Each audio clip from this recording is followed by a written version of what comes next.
নমস্কার, আমি রত্না রয়েছি আপনাদের সঙ্গে। সন্দেশখালী ক্রমাগত অগ্নিগর্ভ হচ্ছে, আর এই অগ্নিগর্ভ সন্দেশখালী তৈরি করার জন্য দায়ী কিন্তু মুখ্যমন্ত্রী মমতা বন্দ্যোপাধ্যায়। তিনি যেভাবে সন্দেশখালীর সঙ্গে প্রতারণা করলেন বলা যেতে পারে, তিনি সন্দেশখালীর মা বোনেদের অত্যাচারের কথাকে অস্বীকার করছেন।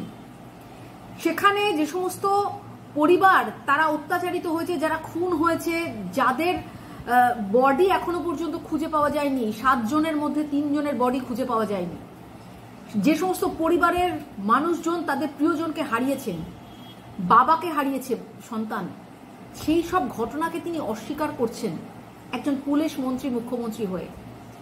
আর তার জন্য সন্দেশখালীর তো এই অবস্থা হবেই। কি হলো আজ সন্দেশখালীতে দেখুন প্রথমে।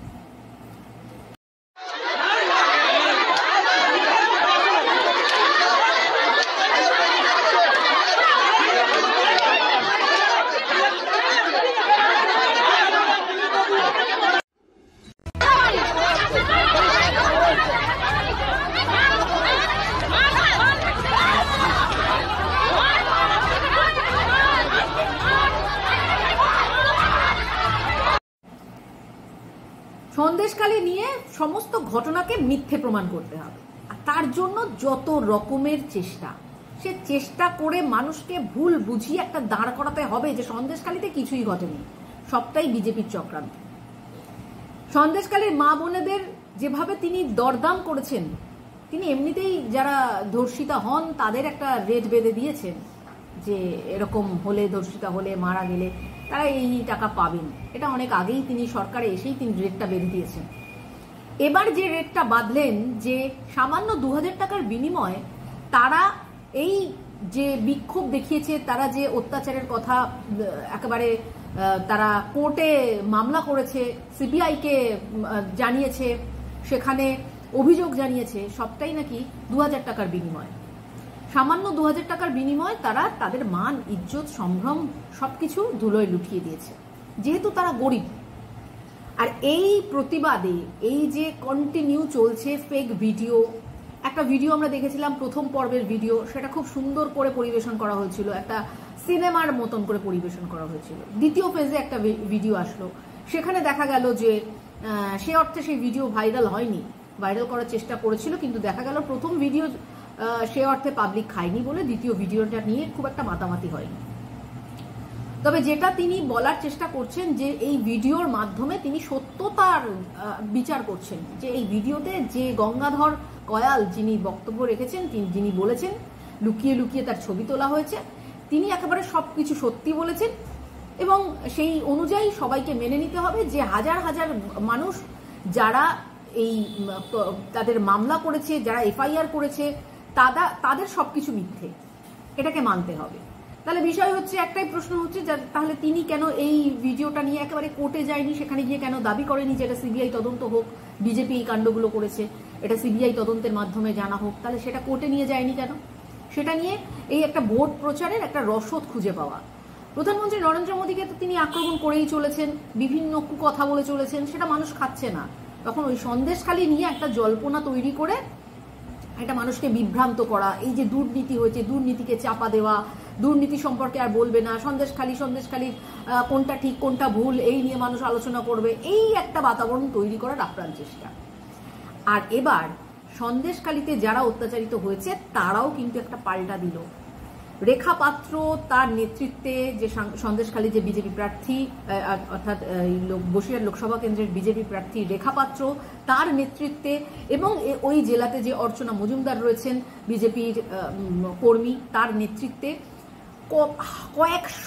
কয়েকশো মহিলারা তারা ঘেরাও করেছে থানা, সন্দেশখালী থানা, এবং তাদের যে অভিযোগ, পার্টিকুলার অভিযোগ কয়েকজনের বিরুদ্ধে, দিলীপ মল্লিক, যিনি এই ফেক ভিডিও বানানোর মাস্টার মাইন্ড, যার নেতৃত্বে এগুলো হয়েছে, এবং যে ওই মিতা মাইতি যাকে দিয়েই বয়ানটা করানো হয়েছে, তারপর পিকাই দাস, তাকে গ্রেপ্তার করার জন্য থানা ঘেরাও করা হয়েছে।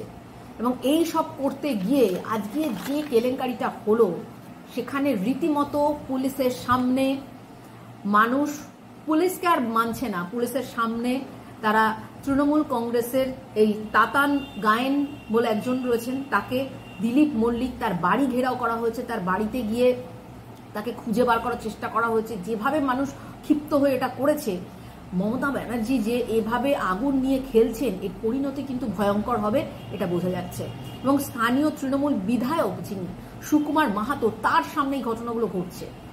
এবং যেটা তাদের অভিযোগ, যে পুলিশের কাছে তারা যে অভিযোগ জানাতে যাচ্ছে, যে যারা এই শাহজাহানের বিরুদ্ধে অভিযোগ করেছে, যারা এই যে ধর্ষণের অভিযোগ করেছে, যাদের অত্যাচারের অভিযোগ করেছে, রাতের বেলা তাদেরকে পার্টি অফিসে ডেকে নিয়ে যেত, এই অভিযোগ করেছে, তাদের বাড়ি বাড়ি গিয়ে হুমকি দিয়ে এই দিলীপ মল্লিক, এই সুকুমার মাহাতো, এই তাতান গায়েন, এই সমস্ত লোকেরা, এই সমস্ত তৃণমূল কংগ্রেসের কর্মীরা, এই পিকাই দাস, এরা বাড়ি বাড়ি গিয়ে তাদেরকে হুমকি দিচ্ছে, নয় টাকার প্রলোভন দেখাচ্ছে, দেখিয়ে তাদের বয়ানকে পাল্টানোর চেষ্টা করছে।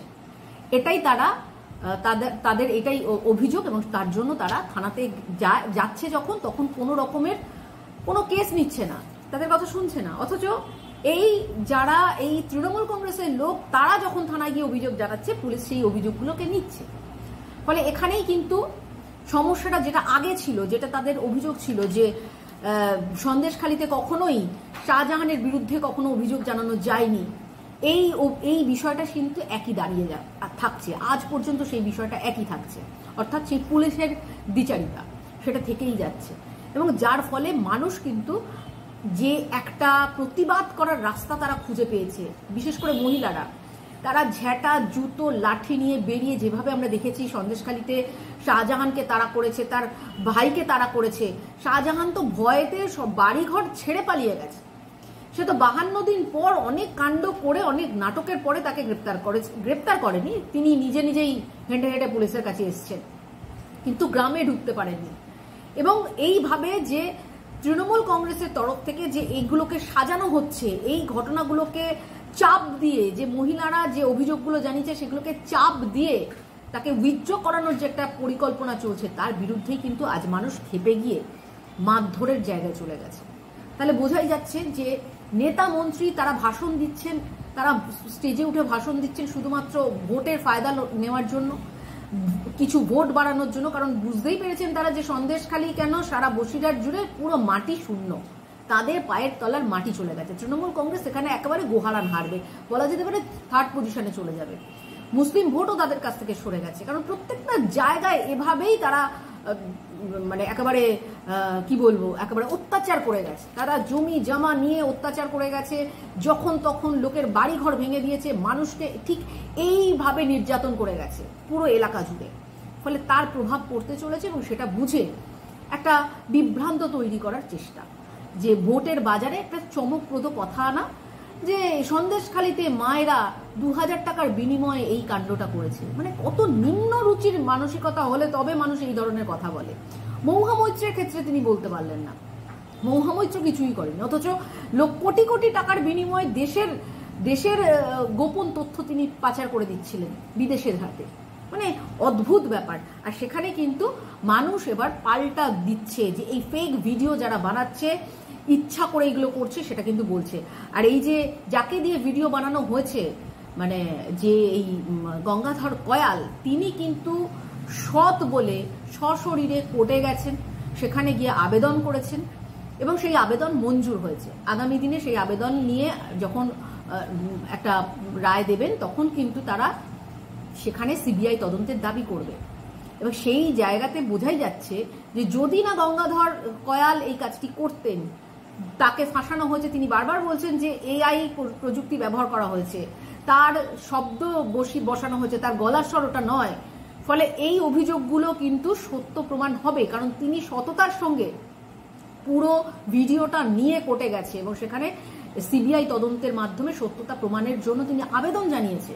কিন্তু তৃণমূল কংগ্রেস কি করলো, ভিডিওটা পেয়ে মানুষকে বোঝানোর চেষ্টা করলো, যে এবং ভাষণবাজি দিয়ে বোঝানোর চেষ্টা করলো যে এটা ঘটনাটা ঘটেনি।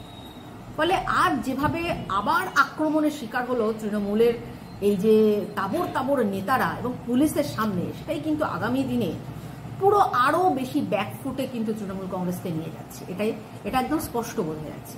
এবং আগামী দিনে আমরা সেদিকে লক্ষ্য রাখবো কি হয় সন্দেশখালীতে, আরও কত উত্তপ্ত হয় নাকি সন্দেশখালী আস্তে আস্তে ঠান্ডা হয়। মুখ্যমন্ত্রী তিনি কি পদক্ষেপ নেবেন একজন পুলিশ মন্ত্রী হিসেবে, সেটাই এখন দেখার বিষয়। আজ এই পর্যন্তই, সঙ্গে থাকুন, নমস্কার।